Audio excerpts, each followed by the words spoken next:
South America, somewhere in the 15th or 16th century.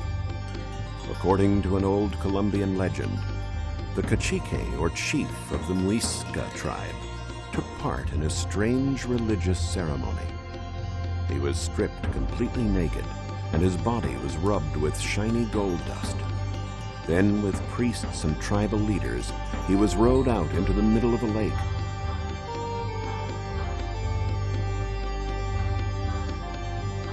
Along the way, he tossed jewels and gold objects from his boat, then got into the water to bathe. Members of his tribe hailed and praised him from the shore. The ceremony sparked the myth of El Dorado, the legend of the Gilded Man.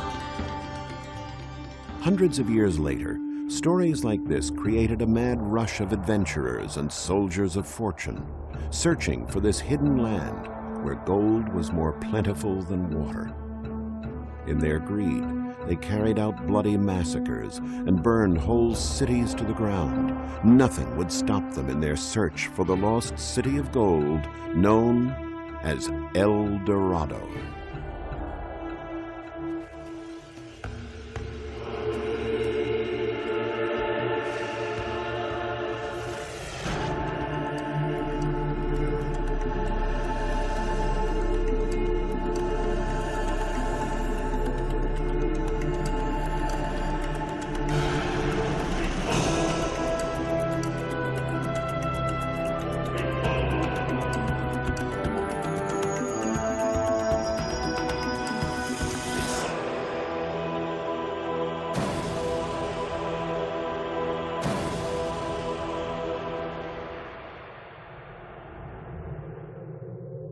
Gold, the ultimate symbol of money and riches.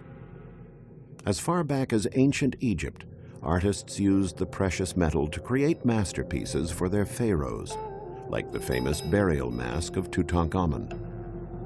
The ancient Romans also had a passion for gold.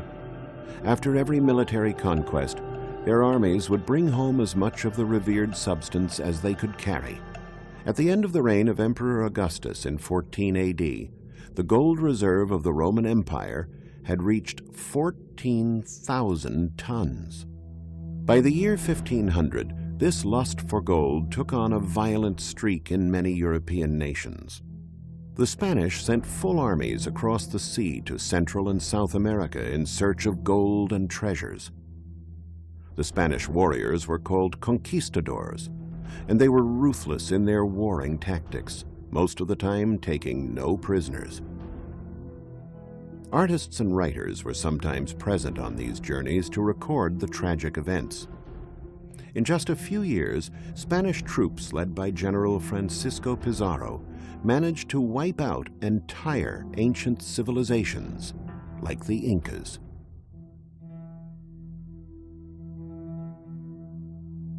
Who were the Incas? Their origins are lost in antiquity. But according to a modern theory, like all pre-Columbian populations, the Incas were descendants of migratory movements from Asia across the Bering Strait that occurred 40,000 years ago when a thick ice cap connected the two continents. After reaching the northern regions of the American continent nearly 24,000 years ago, people started moving southward. It was determined from ancient stone utensils discovered recently that the first settlers arrived in Peru 18,000 years ago.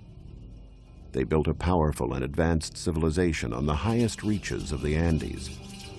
How they did this is still a mystery. The word Inca in the Quechua language means ruler or head, but originally it must have been the name of a tribe that lived around Lake Titicaca, an expanse of water between present-day Peru and Bolivia that was considered sacred. At an altitude of 12,500 feet, it is the highest navigable lake in the world.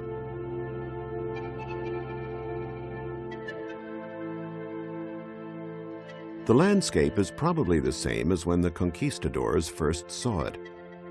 The Indians who live there now still traveled by balsa, like their ancestors did. The balsa is a boat made of tortora reed, a type of cane that grows wild on the lakeshore. The boats don't last long. After about 2 years, the reed becomes so soaked that the boat is no longer controllable and is left to rot. Like their ancestors, the Indians still use tortora reed to make their houses, their beds, and almost all household objects. It seems incredible, but even the land the Indians live on was created by stacking numerous layers of reed, one upon the other, that, over the centuries, turned into floating islands. According to some archaeologists, it is from here, and villages like this one, that the Indians began to move north to found Cuzco, the capital of the Inca Empire, around 1100 AD. 4 centuries later, the Empire of the Incas covered an area that included most of Chile and Argentina, all of Bolivia, Peru, Ecuador, and part of Colombia, with a population of some 20 million people. The capital of this huge empire was the city of Cuzco. Situated in the fertile Vilcanota Valley in the heart of the Andes, it was considered a sacred place, a center of power. All ancient legends about the Incas began here. The city was originally laid out in the shape of a jaguar, a sacred animal. Its head was formed by a fortress called Sacsayhuaman, home to almost 5,000 warriors. In the king's empire, everything belonged to the state. Money was not used, but the people were required to pay a kind of tax, a tribute, in the form of a personal work commitment called mita. It was through this labor that Inca chiefs were able to build great fortresses like Sacsayhuaman. Despite many cave-ins, we can still get a feel for the incredible size and scope of the fortress. The megalithic blocks used to make it weigh almost 100 tons each. And the 3 tiers of overlaying walls that protect the fortress have a perimeter equal to 4 football fields. How could a civilization that didn't even know about the wheel or the cart create such engineering marvels? There was nothing in these hills before them. It was basically just farmland. What they did have was 20,000 men, 20,000 builders, recruited by the king's officials, who were basically content since harvests were distributed among all the population. It was a civilization that not only could make mighty fortresses, but also major hydraulic works like the famous Tambomaicay baths near Cusco. According to legend, the water here was considered sacred and was therefore reserved for the purification ceremonies of the king, who used to bathe in it before worshiping the sun god. By all accounts, the Incas lived a peaceful life here for hundreds of years. Then, in 1535, the Spanish soldiers arrived. Initially, they must have been spellbound by the beauty of the place, but in their lust for gold and treasures, they started plundering and massacring the native population. Cusco was stripped of its treasures. Temples were torn down, and the stones used to build their own Spanish settlement. You could say that Cusco is only partly a colonial city. The base of today's constructions, with their typical smoothed and interlocked square blocks, dates from the time of the Incas. The Spanish attempted to erect buildings from the foundations, but the structures soon collapsed due to repeated earthquakes. This did not happen to the Cyclopean walls the Incas erected, which were built taking into account the destructive forces of nature. The church and convent of Santo Domingo are representative of what happened here. They were erected on top of the ancient Temple of the Sun, the Corincancha, or Golden Enclosure, the most important temple at Cusco. Unfortunately, not much remains of its past splendor, except for a few retaining walls and some terracing. When it was new, however, the Temple of the Sun covered a square that was 1,300 feet long on each side. It included a golden garden and the sun pampa, with life-size golden statues depicting flowers, plants, and animals.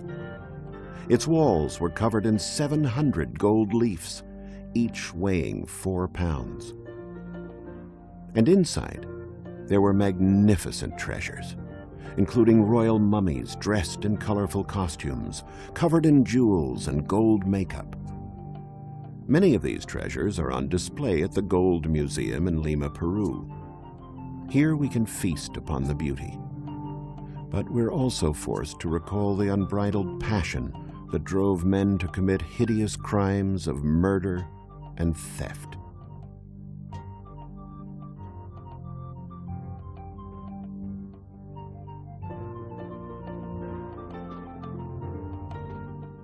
The museum contains many jewels of Inca civilization, like this ceremonial shirt made with 13,000 gold foils, and artifacts from other nations which were ruled by the Incan Empire.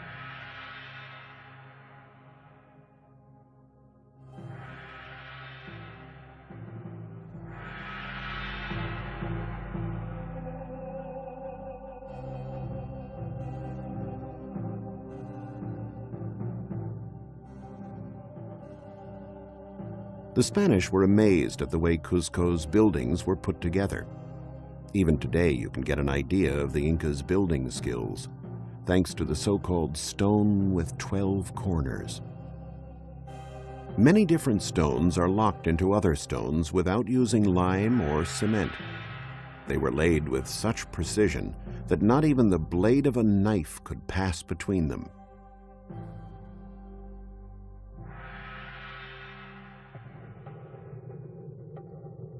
We can see how the Spanish conquistadors must have been in awe when they discovered one of the most important and sacred places in the Incan Empire, a place filled with gold statues and works of art that would make any museum proud today. But instead of preserving these beautiful artifacts, many of the most magnificent treasures of humanity were lost for all time.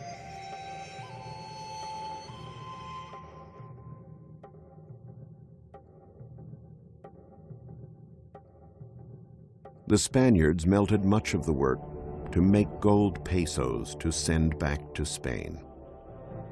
The fate was no better for the inhabitants of Cuzco. They were farmers and builders, and more or less defenseless, unprepared for a brutal enemy like the conquistadors.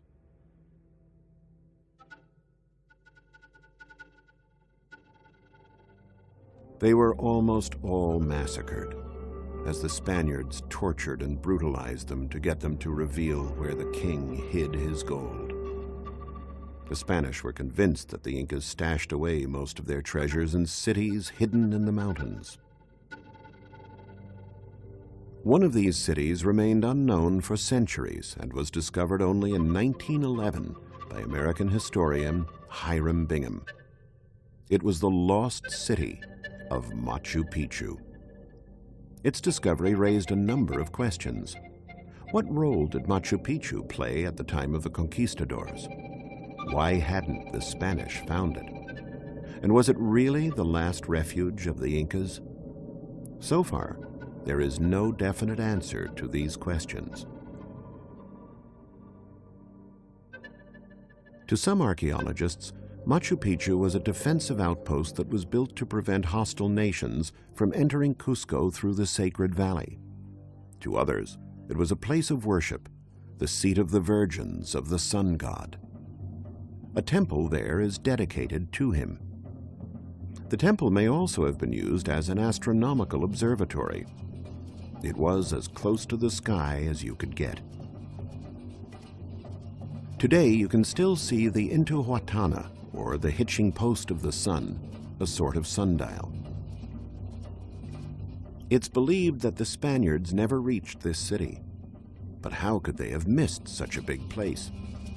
Some archaeologists believe that it was so well hidden and dates so far back that Incas living around there at the time the Spaniards arrived didn't even know about it. Machu Picchu may have already been abandoned and buried in the jungle at the time of the conquistadors.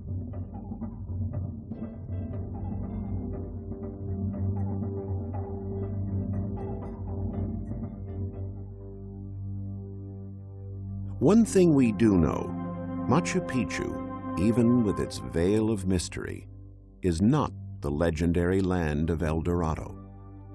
So where was El Dorado, the famous kingdom of gold? A city with walls covered in gold leaf and parks that had trees and flowers made of gold. The city of every man's dream, rich beyond imagination in precious jewels and stones. Is this where the Incans fled to with their gold when the conquistadors invaded? If so, they would have had to leave the country. The myth of El Dorado is not tied to Peru. To find its true origin, we must head north to Colombia, because it is there that the legend of the Gilded Man comes from.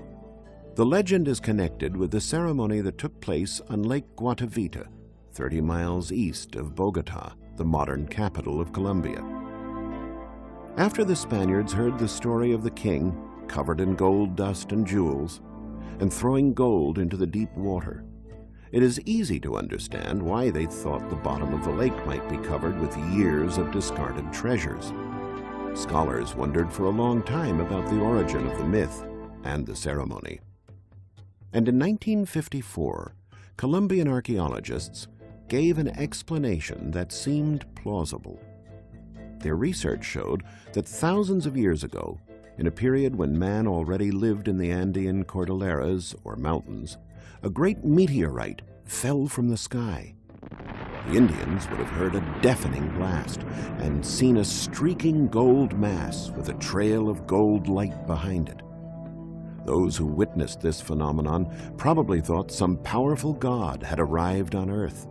Archaeologists believe the reason the cacique, or chief of the Muisca tribe, covered himself with gold dust and took ritual baths in the sacred waters was in honor of this event. But the origin of the ceremony was not the only mystery.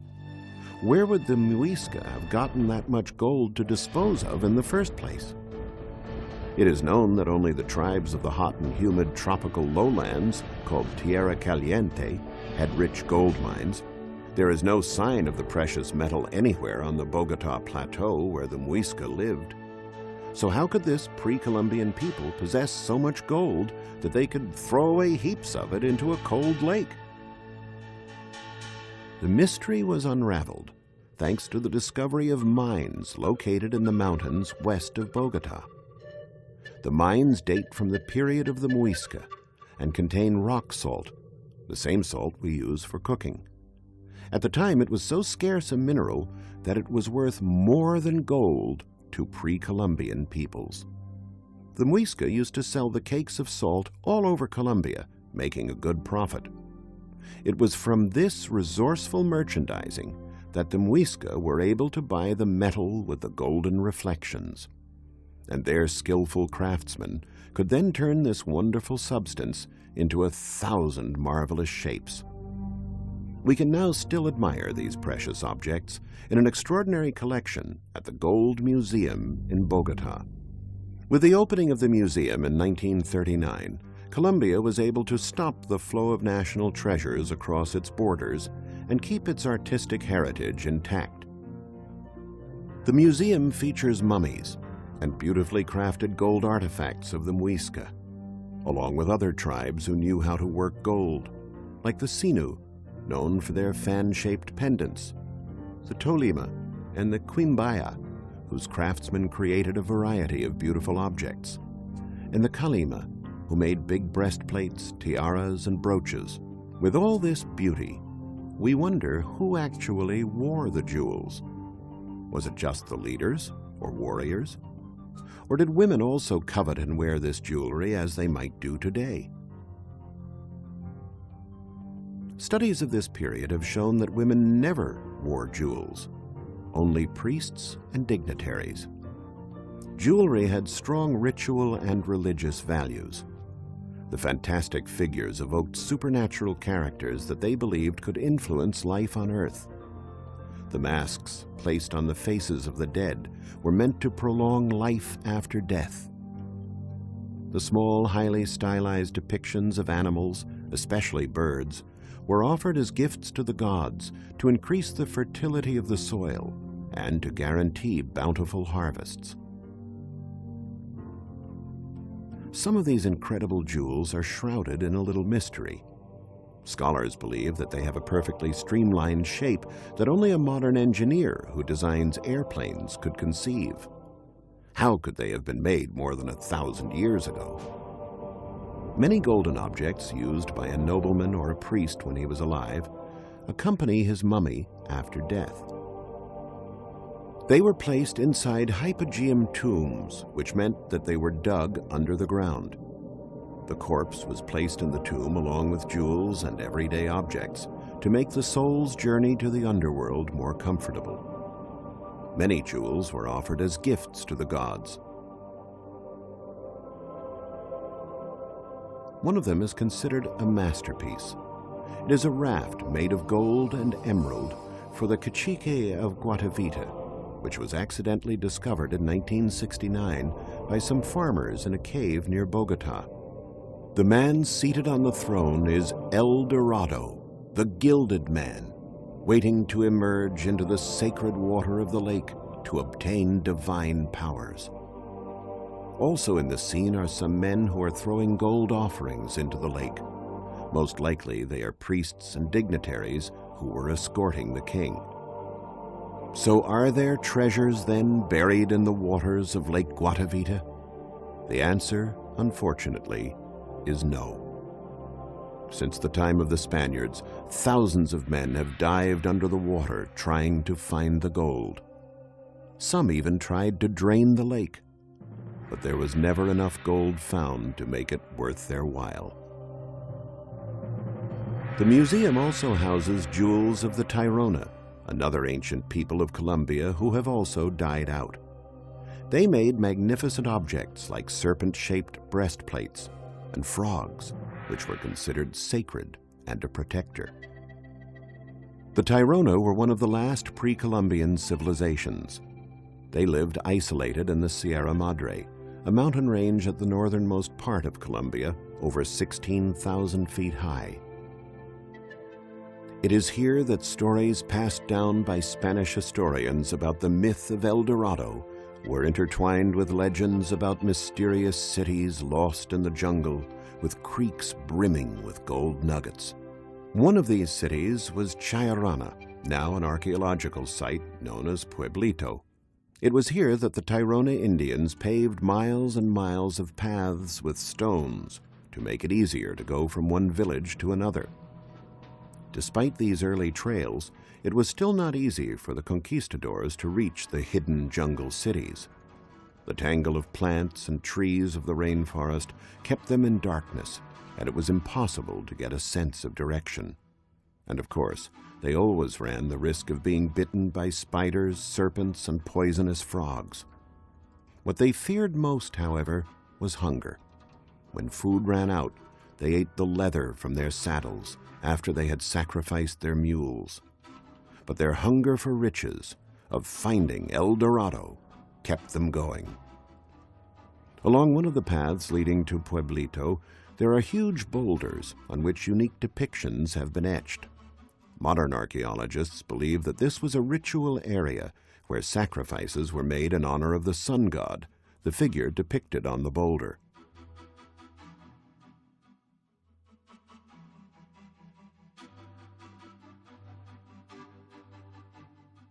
Thousands of villagers used to live at Chairana in huts made of wood and straw that were built on top of stone circles. A system of canals allowed water to flow away from the huts and out of the village and prevented the risk of flooding. This is believed to be one of the creeks depicted in stories and paintings.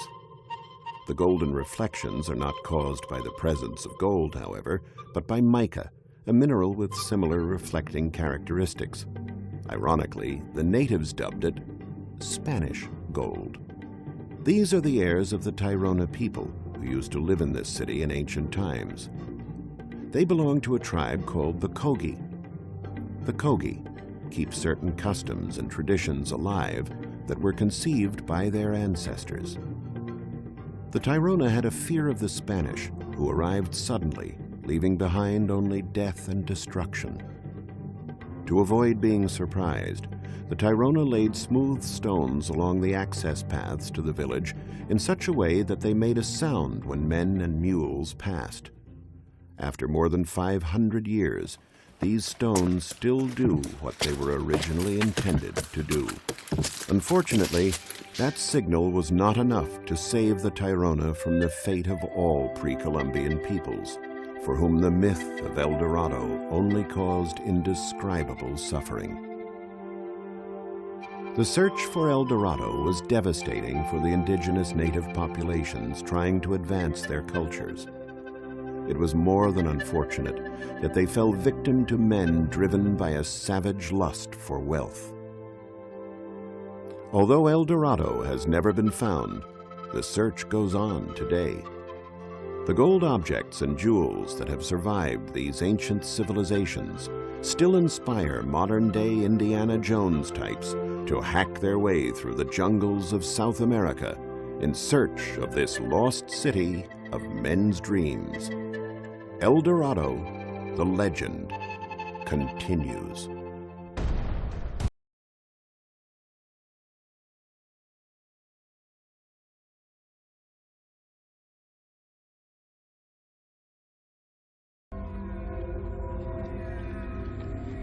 Central America, the Yucatan Peninsula, 8th century AD, the height of the ancient Maya civilization. In the main temple of the city of Bonampak, a fresco is commissioned by the king priest Chan Muan. It depicts 126 figures, including nobles and warriors, dancers and musicians, women and children. It also depicts some of the more bizarre practices of an ancient culture.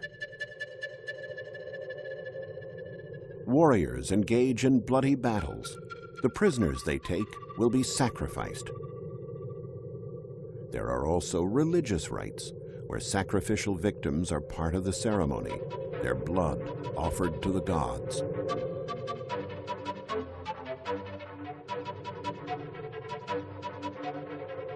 The Bonampak murals go beyond the purely artistic.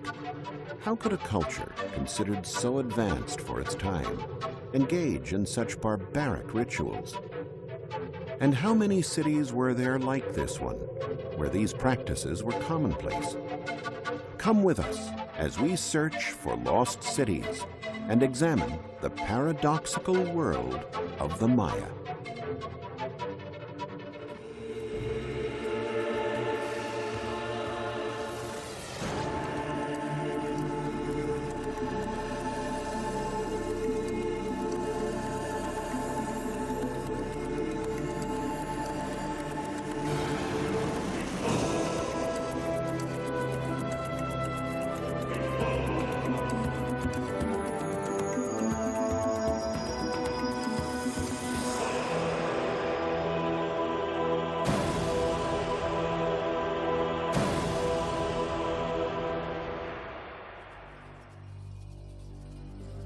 The discovery of the Bonampak frescoes unraveled mysteries on the customs and traditions of a civilization that had developed over a period of nearly 3,000 years, a civilization that reached its height between 200 and 900 AD, and then experienced a relentless decline until it almost completely disappeared around 1500, a little before the Spanish conquistadors arrived. The cities were abandoned and slowly swallowed up by the jungle. Yet the people who once lived in them had not disappeared. They merely scattered throughout the region now known as the Yucatan Peninsula in present-day Mexico, where the ancient traditions of the Maya are still present. Archaeologist John Lloyd Stephens wrote these words in his diary on May 11, 1840, about his expedition to Mexico. In the history of the world, nothing impressed me more than the sight of this big and attractive city, now barren and lost. Stephens had set off many months earlier on the tracks of stories about cities hidden in the wild tropical jungle and a people who had mysteriously disappeared. His journey through uncharted terrain must have been difficult, with scorching temperatures and thick vegetation. And though on previous trips he had examined Egyptian pyramids, ancient monuments in Italy, and Greek temples in Athens, it was here in the jungles of Central America that he was overwhelmed by an intense feeling of astonishment. He walked out of the forest and suddenly realized that he had reached the ruins of an ancient Maya city, Palenque.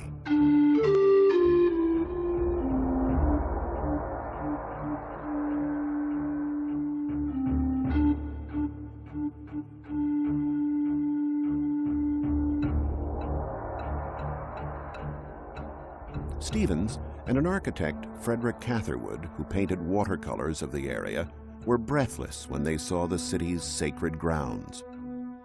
It was clear that only men with ingenious minds could have planned this city, and that expert hands had built it. It was also clear that a whole new era of scholarship on an unexplored civilization would now present itself. Gods and goddesses, rulers and heroes, an entire account of hidden Maya culture and mythic history.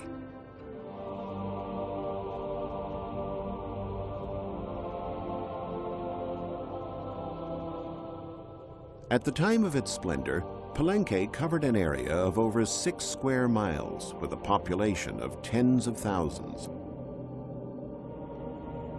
The most important structures date from the period between 630 and 700 AD, when Kin Pakal and his son Chan Balum ruled the kingdom.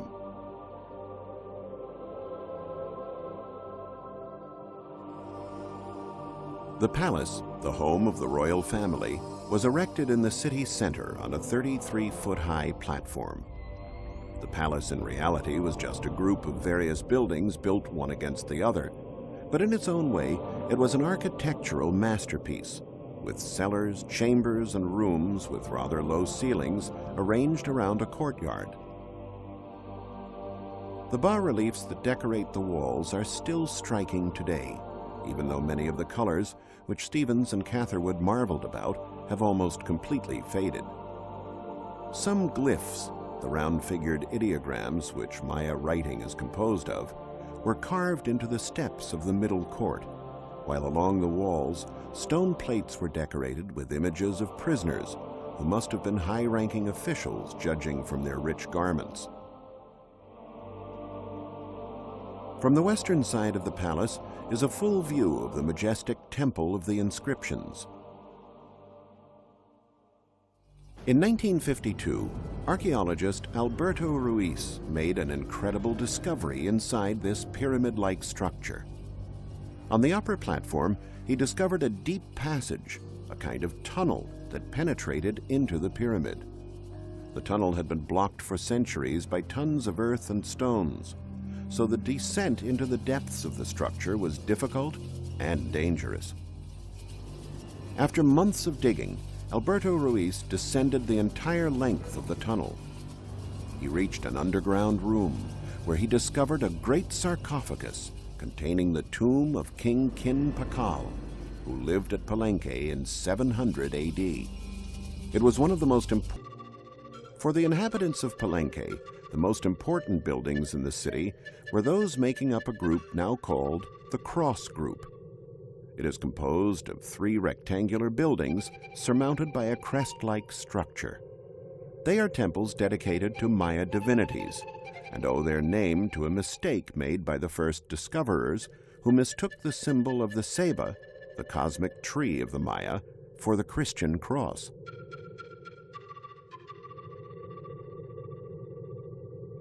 At the height of its splendor, this grand architecture in the middle of a dense jungle must have been a truly impressive sight.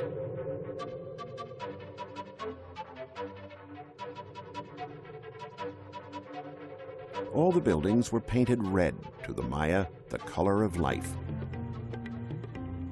The main temple was decorated with stuccos portraying King Pakal together with the god Kappa, protector of the ruling class.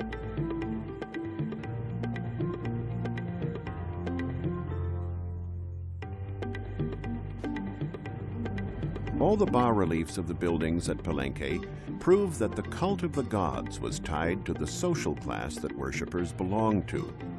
The god Ekchua, for instance, was the guardian of merchants. Even the colors used in pictures had to conform to precise rules. People's skin was colored red. Gods were painted in blue, the color of the sky, and animals and plants were painted yellow.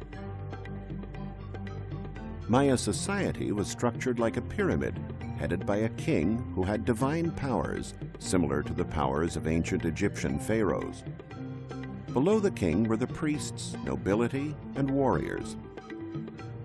At the bottom of the pyramid was the rest of the population, mostly peasants and craftsmen. The peasants led a relatively quiet life. There were no carts on the streets, since the Maya did not know the wheel. Their city markets were small and drew only a few people. You might hear the call of turkeys and see a few buyers and sellers bargaining over various goods.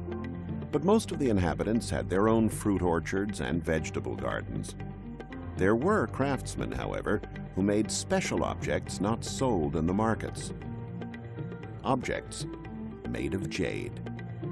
This hard, durable, beautiful mineral was so precious that only members of the nobility were able to afford it and hire the skilled craftsmen necessary to work with it.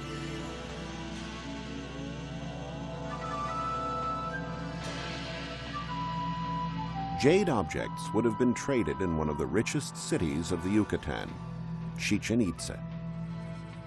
Chichén Itza was founded at the end of the 8th century AD and represented the consolidation of a powerful Maya state sustained by trade, tribute, and war. In the middle of town there was a great pyramid known as El Castillo, the castle, which apparently was dedicated to the worship of Kukulkan, the Maya name of the Aztec god Quetzalcoatl. The 365 steps of the Castillo suggest that the building functioned as a giant chronographic marker, and on the days of the equinox, the sun casts a shadow that illuminates a serpent on the north staircase.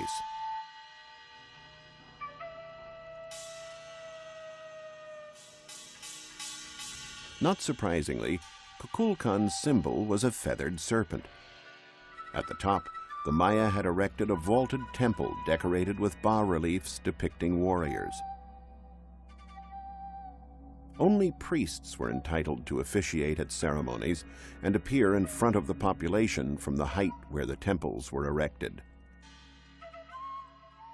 The Temple of the Warriors served a different role, however, for it was here that the Maya engaged in sacrificial rites. In the early years of the first millennium, the Maya were thought of as peaceful timekeepers and sky watchers. But around 1000 AD, they encountered another people, the Toltecs, who imposed their culture and ruling lifestyle upon the Maya. Their influence is seen in the similarities between the buildings and sculptures at Chichén Itza and those at Tula, the Toltec capital, hundreds of miles away. One of the best examples is El Caracol, an imaginative building in the shape of a spiral whirl of a conch, an attribute of Kukulkan, whom the structure embodies. Kukulkan was identified with the planet Venus, and from tiny upper-story windows in this structure, one could observe this mythical planet. The Maya were familiar with the positions of the stars and studied their movements. In keeping track of the solar and lunar years and the cycles of visible planets, they developed a highly sophisticated long-count calendar that dated back to August 13th, 3114 BC. The influence of the Toltecs is also seen in the comparison of stone sculptures from Tula called Chacmul with the one at the Temple of the Warriors at Chichén Itza. Under the influence of the Toltecs, the old system of government was eradicated. Warrior kings replaced more benign monarchs and priests. And the practice of human sacrifice was introduced. An example of this is seen in the Chacmul at the top of the stairway of the Temple of the Warriors, A reclining statue is faced toward El Castillo, holding a bowl in his hand. It is here where they put the hearts torn out of the chests of sacrificial victims. Sports and ball playing were part of daily life at Chichén Itza, except there was a lot more riding on the outcomes than prizes or trophies. They played a game called pelota, and the ball court at Chichén Itza was the largest in Central America, 560 feet long and 165 feet wide. The object of the game, which was more a religious rite than recreational, was to throw a rubber ball into a stone hoop. What made the task hard was the fact that players couldn't use their hands or feet. They had to use their hips or elbows to move the ball. A bas-relief shows two teams competing against each other, but this bas-relief shows the bloody outcome. A player who was defeated is being decapitated, the fate of players from the losing side. A long platform bears depictions of skulls, presumably the skulls of the losers. But according to some scholars, winners as well might have been beheaded. It was considered an honor, having won, to go to a heaven of warriors. The practice of human sacrifice was described by Bishop Diego de Landa, a Spaniard who lived in the 16th century. He himself was guilty of committing a number of crimes while attempting to convert the inhabitants to Christianity. Among these, the so-called auto da fe, or public burning of Mani, in which all written documents from this classical period of the Maya were destroyed by fire. The Maya were the first people of the New World to keep historical records, with a written history that begins in 50 BC. But today, only 4 of thousands of books written in hieroglyphs still exist, one of which is the so-called Dresden Codex. Maya books were made of fig tree bark folded like an accordion. Although everyone could learn how to write, only priests were allowed to compile books and read sacred scriptures. The greatest difficulty in deciphering Maya writing lies in interpreting the glyphs, since they are based on a system that combines ideograph and phonetic elements. It's a complicated system that was finally unraveled by Russian epigraphist Yuri Norosev, who wrote the first Mayan grammar that was published in 1950.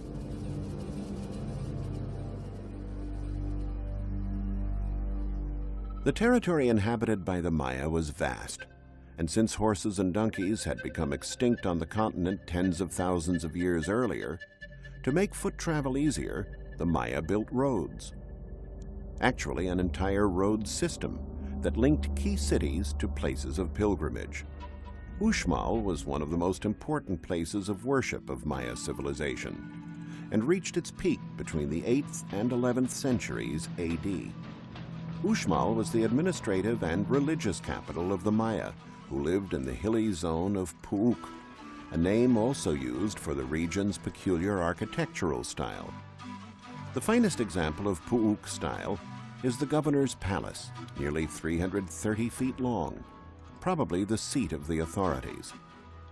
The building has a cornice decorated with masks portraying the god Chac. It was originally entirely colored like all Maya buildings, and the elaborate renderings of gods and symbols attest to the wide range of Maya interests.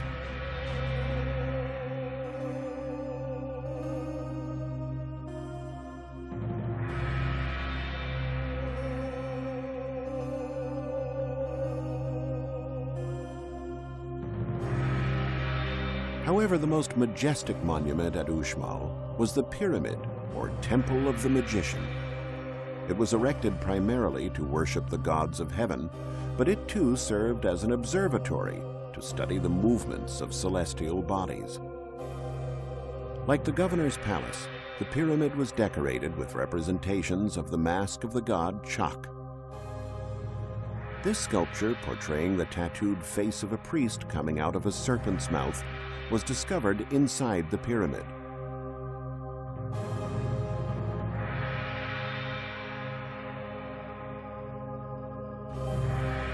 The buildings at Uxmal exhibit the high level of perfection reached by Maya stone carvers.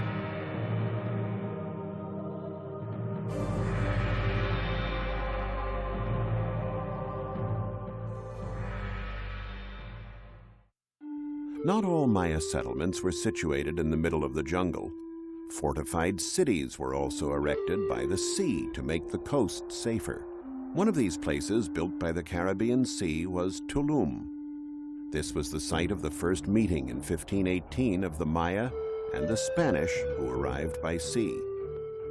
The conquistadors had to be amazed to see such a formidable city in this beautiful natural setting. In the Temple of the Frescoes are some of the most awe-inspiring Maya paintings that have stood the test of time. There are illustrations of the gods of the Maya pantheon that dominated the universe of the living as well as of the dead. The drawings evidence a culture that was sensitive to the importance of color.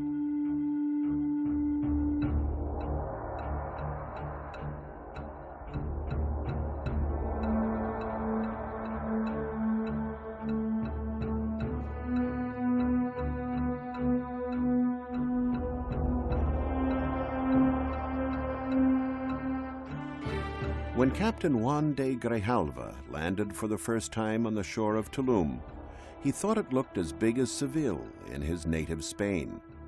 He would have seen buildings painted in vermilion red, light blue, white, and bright green. Unfortunately, only a few traces of these colors remain today. The castle, or El Castillo, of Tulum is certainly the most important monument of this city. It was partly destroyed in the early 20th century and was restored based upon the illustration Catherwood made of it when he arrived in Tulum. No one was sure of the function of El Castillo until Michael Kramer, an archaeologist of the National Geographic Society, reached the conclusion that it was a lighthouse used for navigation. In fact, not very far from Tulum is the island of Cozumel, which in Mayan language means place of the swallows. In ancient times, there were many vessels that sailed back and forth between the island and the mainland. The sailors of these boats probably relied on the help of lighthouses like the one at Tulum to get their bearings.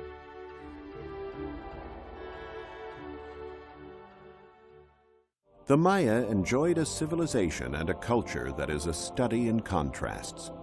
They had respect for nature and considered animals sacred, and yet the animal called human was expendable in sacrifice. Blood was the mortar of Maya life.